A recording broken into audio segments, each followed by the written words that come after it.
పెద్దలు ఒక సామెత చెప్తారు, నీరు పళ్ళ మెరుగు నిజం దేవుడు ఎరుగు అని చెప్తారు.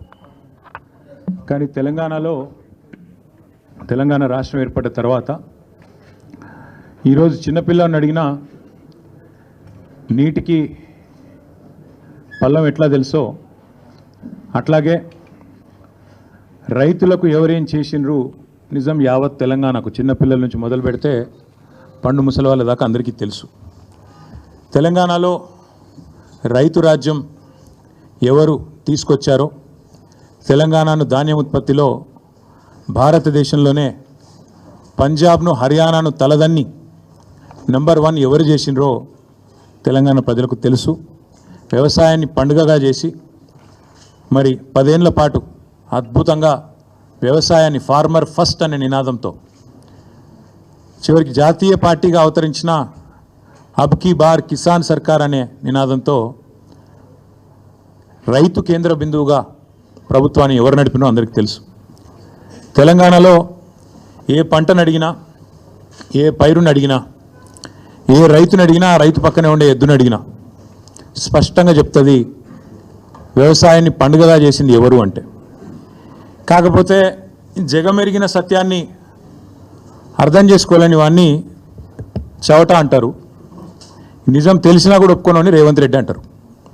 అట్లా అయిపోయింది వాళ్ళ పరిస్థితి. అన్నీ తెలుసు, తెలియదని కాదు, తెలివి తక్కువ అని కాదు, లేదా అర్థం కాదని కాదు, తెలిసి తెలియనట్టు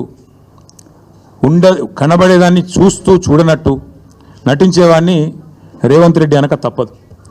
నిజానికి చెప్పాలంటే ఇందులో చర్చించుకోవడానికి కానీ ఛాలెంజ్లు విసురుకోవడానికి కానీ పెద్దగా ఏం లేదు. కానీ ముఖ్యమంత్రి గారు ముచ్చట పడుతున్నారు, నిన్న రంకెలు వేసినారు. రొటీన్గా ఆయన పాపం సభ పెట్టినాడు అంటే 4 బూతులు, 5 ఛాలెంజ్లు, 6 తొడలుగొట్టే డైలాగులు, 2 గుడ్డలు ఊడదీస్తా అని 2 మళ్ళీ భాషణాలు, వాగ్భూషణాలు. ఈ టైప్లో షరామామూలుగా గత 18 నెలలుగా టైంపాస్ కార్యక్రమం ఏదైతే నడుస్తుందో ముఖ్యమంత్రి ముచ్చట పడుతుండు. కాబట్టి ఇప్పుడైనా ఎప్పుడైనా ఎక్కడైనా మేము రెడీ చర్చకు. నేను ముఖ్యమంత్రి గారు పేరు తీసుకొని మరీ పిలిచిండు. కేసీఆర్ వస్తాడా, కేటీఆర్ వస్తాడా, రాండ్రి అన్నాడు. నీకు కేసీఆర్ అంత లేదు కానీ మేము చాలు నీకు, వస్తాం, మీరు ఎక్కడ పెడతారో పెట్టండి, వస్తాం. కాకపోతే మేమంటే ఎప్పటికప్పుడు రెడీగా ఉంటాం, ఎందుకంటే ఇలా 10 ఏళ్ళు మునిగి తేలిన వాళ్ళం కాబట్టి మేము ఎప్పుడు రెడీ. కాకపోతే మీకు కొద్దిగా ప్రిపరేషన్ టైం కావాలి, మాకు తెలుసు. ఎందుకంటే మీ మంత్రులు గతంలో కూడా మేము శాసనసభలో మీరు ప్రతిపక్షంలో ఉన్నప్పుడు కూడా చర్చ పెడతామంటే మేము ప్రిపేర్ అయ్యి రాలేదండి అంటారు. ముఖ్యమంత్రి గారు అయితే ఆయనకు తెలుసు, మీకు పాపం బూతులు తిట్టడమే ఈజీ, చాలా ఈజీ కదా. బూతులు మాట్లాడడము, డైలాగులు కొట్టడం, గుడ్డలు ఉడదీస్తా అనడము, గుడ్డలు ఉడదీస్తేనే ఇందిరమ్మ గొప్పతనం తెలుస్తుంది అనడము, ఇవన్నీ చాలా ఈజీ. కానీ ముఖ్యమంత్రి గారికి నేను ఎందుకు 72 గంటలు టైం అంటున్నా అంటే, మళ్ళీ మీరు అక్కడికి చర్చకు వచ్చి బేసిన్లు బెండకాయలు అని చెప్పి ఆయనతో ఉన్న పరువు తీసుకుంటే తెలంగాణ ముఖ్యమంత్రి పరువు పోతుంది. ఇప్పటికే మీరు ఎంత సిగ్గుమాలిన వ్యక్తో ఇప్పటికే అందరికి అర్థమైపోయింది. ఎవడన్నా అడుగుతాడండి ముఖ్యమంత్రి, దేవాదుల గోదావరి బేసిన్లు ఉన్నదా అని అడిగే పరిస్థితి ముఖ్యమంత్రిది. బేసిన్ తెలియదు, బెండకాయ తెలియదు. దాంతోపాటు ఇంకా దరిద్రం ఏంటంటే నల్లమల పులి అని చెప్పుకుంటాడు. నల్లమల తెలంగాణలోనే ఉంది కదా అని అడుగుతాడు మీటింగ్లో.